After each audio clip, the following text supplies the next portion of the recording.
Poetry, poetry, poetry. What we could spend a month on, and most of the time we're lucky if we spend a week on it, one of the hardest units to get to in ELA instruction. Today we're going to be looking at the poetry chapbook and how I use this 10-day unit to help my students with poetry instruction.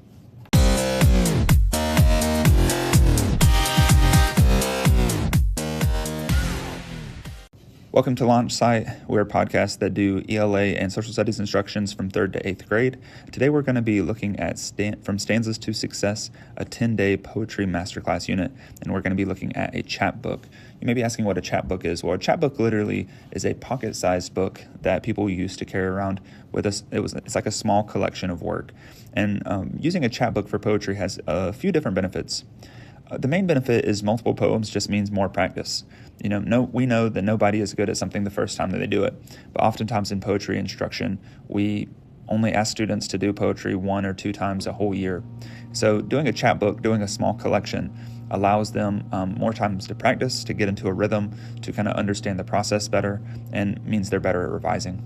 It also allows them to explore different themes and styles. Poetry can be, free verse, it can be rhyme scheme, they can be longer, they can be narrative, they can be shorter, they can be songs. There's so many different types of poems that if you only allow students to practice 1 or 2 times a year, they don't even discover what their style is. They don't even discover, would they rather write a free verse poem or a haiku? Do they like longer poems with kind of more whimsical, lyrical language, or do they like funny poems that are more focused on rhymes? And lastly, I think you can explore deeper themes and ideas because these pieces are part of a collection.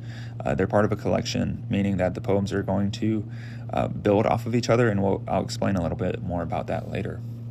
So we know that there's problems with poetry, and I really wanted to get beyond more than just the time aspect of it. I know that as it's not a major part of reading and writing, one of the challenges that most teachers come up with is just the time to do it, and I'm going to give a suggestion about that in just a minute too. But speaking outside of time, just the skill-specific problems that kids have with poetry is using the precise word choice. They don't realize how hard it is to make schemes that rhyme. Not only that, but I noticed when I was doing this unit with my students, having the right syllable counts to where each line was around the same length. They would have really long lines, then really short lines, just to kind of force a rhyme. But getting that rhythm down can be tough, and it seems easy, and then they realize it takes longer to do. Figurative language can be hard for students, especially English language learners, but coming up with their own figurative language and kind of communicating ideas in a way that's new to them and being creative in that way can be really challenging. One of the reasons that we cover so many poems in this unit is to see a lot of different types of figurative language. So when I was doing this unit, I gave them access to 10 published poems, but also a lot of songs, like Drops of Jupiter by Train and others that just really show them so many examples of figurative language in poems and songs. And then abstract thoughts in general. This unit is one that you can really, you can start it early, and there's data and scientific proof that kids learn well with music as young as 3 years old.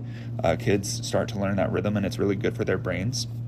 But just being able to not only hear and process abstract thoughts, but then be able to communicate them can be really tough because you're asking them to think deeply, and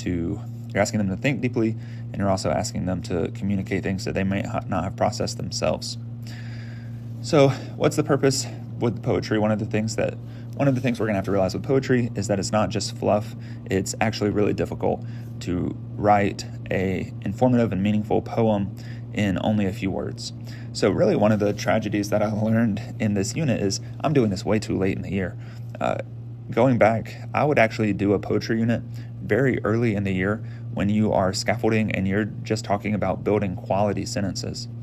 Going from an essay to a poem is hard because students are kind of used to using a lot of room and a lot of space to communicate the things they want to communicate. And in a poem, you have to be succinct. Every word, every even syllable matters. So I think the time to do poetry is actually closer to the beginning of the year when you're working on building strong quality sentences and you're really driving in that word choice matters. I think once a student has that skill earlier in the year, they'll actually be able to build off of it in a beneficial way. And what I would hope to see, and what I hope to see when I run this back next year, is students using stronger vocabulary and more meaningful examples in their writings throughout the whole year now that they have this expertise, or at least this practice with poetry. So I made a 10-day unit.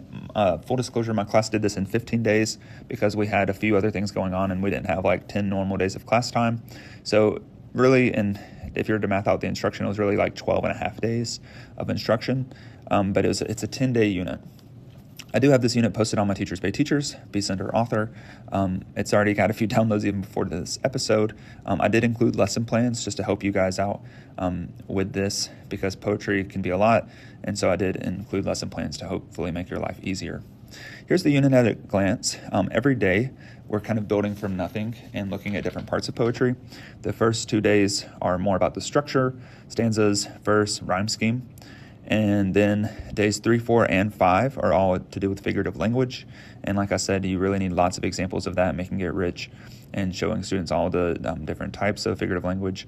Then the next day is free verse, which is the break in that rule. And then days 7 and 8 are focused on tone and mood.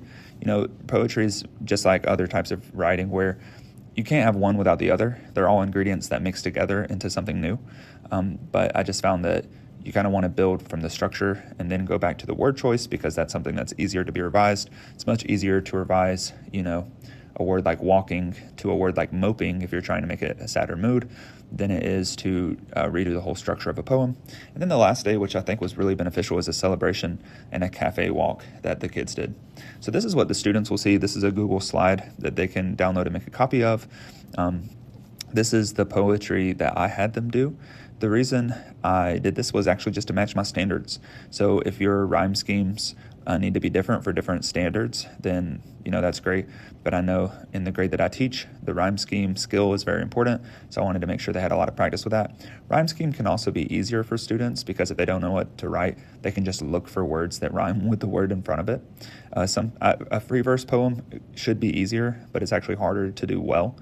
And so sometimes the rhyme scheme helps them out. And so what they're going to do with this chapbook is they're actually going to have a theme or a motif with all of them. This makes the students take extra special care and brainstorm more. So what you'll see in the unit, and what we all know is important to do, is to brainstorm your ideas way before you start writing poetry. If every word matters, if every line matters, you can't just start a poem and then see where it goes. I mean, that might be a good creative free time writing activity, but not for something you would want to publish, right? So I told them you're going to have 4 poems and they all need to be connected somehow. And here's some of the common kind of themes that I saw, but it was definitely not limited to this. The 4 seasons, they had 4 poems. There's 4 seasons. It kind of felt like a natural thing to do. So students would write a poem about each season. And what was really great is with a lot of my kids, they also linked these seasons to emotions. So some of them linked it to spring feeling happy and summer feeling happy. I actually saw a reverse where I had a student who was, had a really happy snow poem about playing in the snow and had a sad summer poem because he doesn't see his friends in the summer because he's not at school. So I thought that was really unique. I had one compare all 4 seasons to different types of friendships. So each poem was like an activity you do with a friend.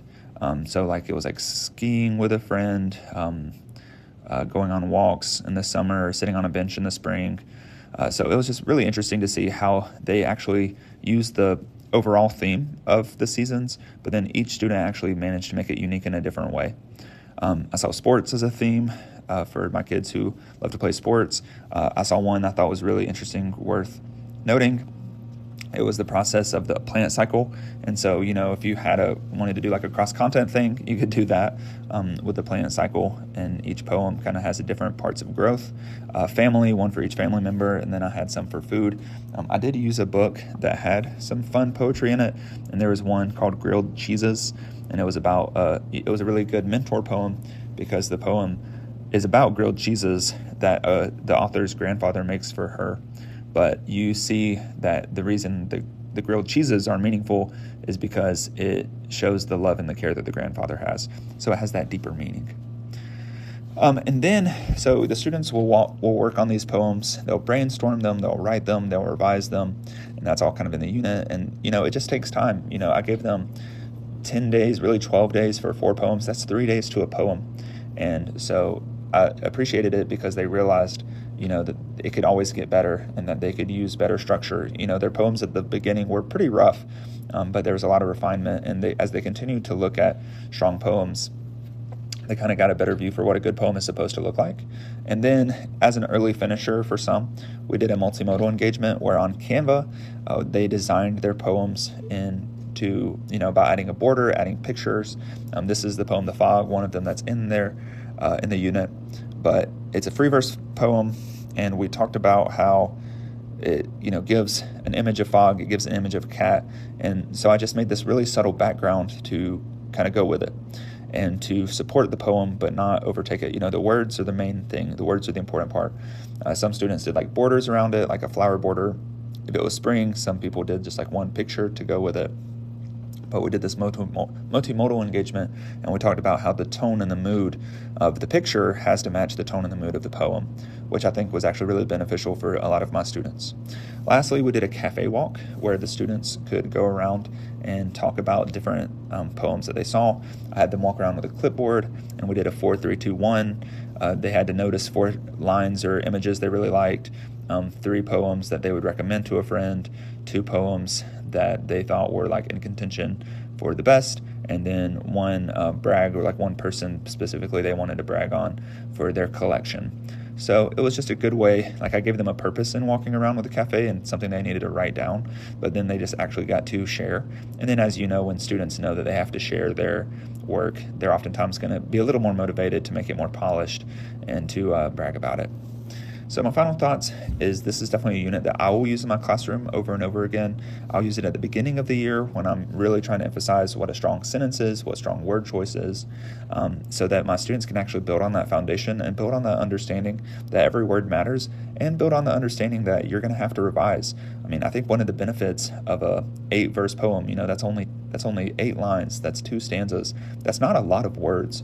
One of the benefits of that is you can just look at it over and over again and draw a lot of attention to it, and you can see the process of revising in a clearer way. So I hope you enjoyed this podcast. Hope you check out the Teachers Pay Teachers page if this is something that's interesting to you. Please feel free to use this idea, even if you don't want to use the resource. There's definitely a lot of resources online for poetry and a lot of things that you can look at. And hope you enjoy it. Have a good one.